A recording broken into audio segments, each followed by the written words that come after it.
Hey guys, what is up and welcome to a new League of Legends video. So whenever a champion that I like to play or a champion that I just think is impactful or is insanely overpowered finally gets nerfed, or the opposite, a champion that finally gets a big buff, I always like to talk about it, talk to you guys about the change, what it could mean, and my thoughts on it. And it just so happens that ZED just a few minutes ago received some nerfs on the PBE server. So I'll be going over those ZED nerfs, giving you guys an idea of what it could mean for ZED, if it's a big nerf, if it's a small nerf, or what exactly it overall means for him. And following that, we'll be talking about some AZIR nerfs that are also on the PBE server. So if you guys end up enjoying this video for whatever reason, make sure to hit that like button, but let's get right into it. Alright, so here are the nerfs for ZED. It seems like they're doing something really similar to what I said in my other video as to how they could potentially nerf ZED that I also referenced from a Reddit post. So the base damage on ZED's Q ability is lowered, and the difference between the live server and the PBE server is only increasing per rank, where at rank 5 it'll actually have a difference of 25 damage. The AD ratio is being decreased from 1.0 to 0.9, which honestly isn't that bad, but on the flip side, the damage on the same target with multiple shurikens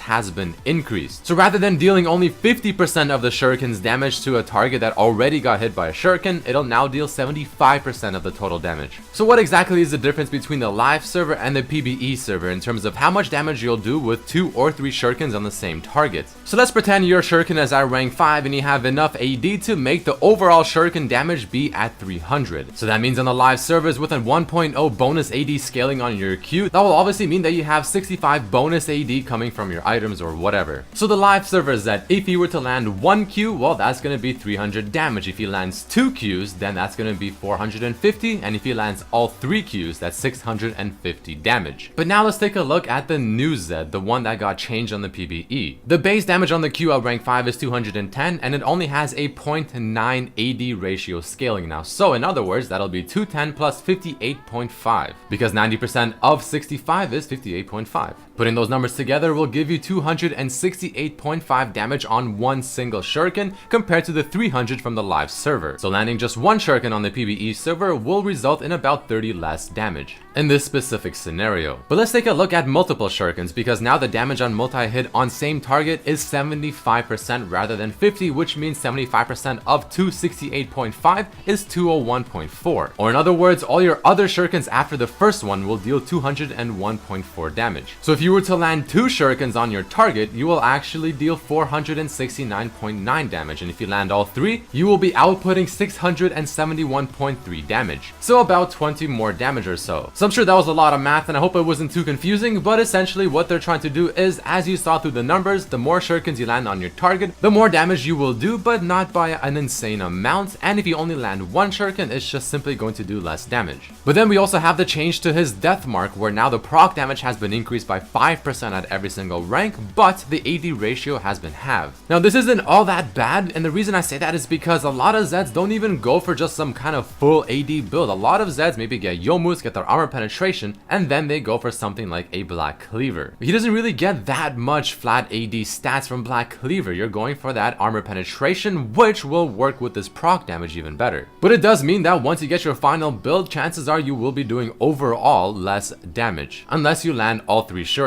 to which I believe it will be more or less the same. So keep in mind that these changes are not necessarily final, but it is giving us a really good idea on what Riot is trying to do, where they're trying to make ZED a lot more high risk, high reward gameplay. I'm all for these changes. I think it's fantastic to have assassins that have high risk, high reward type scenarios where if you played well, you're rewarded with some fantastic plays and outcomes, and if you mess up, then you're not gonna have the best outcome.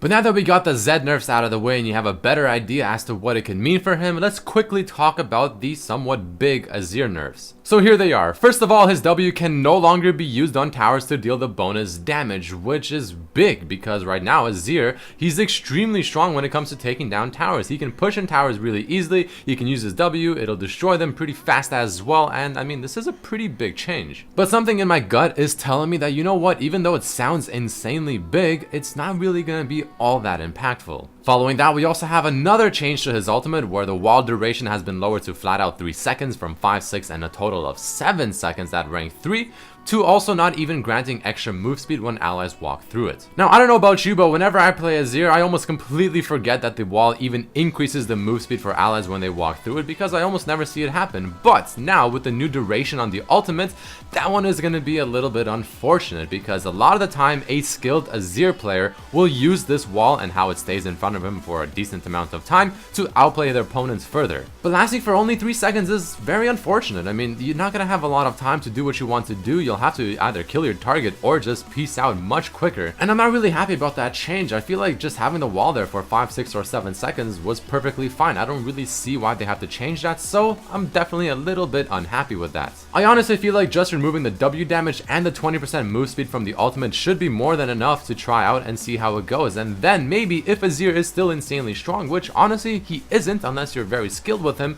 then they can look for further nerfs like the reduced duration on his wall. Whew, but that is about it for this video, guys. A lot of information, a lot of in-depth analysis, but I really hope you guys did enjoy it and learn something new or have a better idea as to what these nerfs can mean. If you did enjoy this video, make sure to hit that like button, subscribe if you haven't, and check out my other videos as well. But I truly thank each and every one of you for watching, and I hope to see you for the next video. Peace.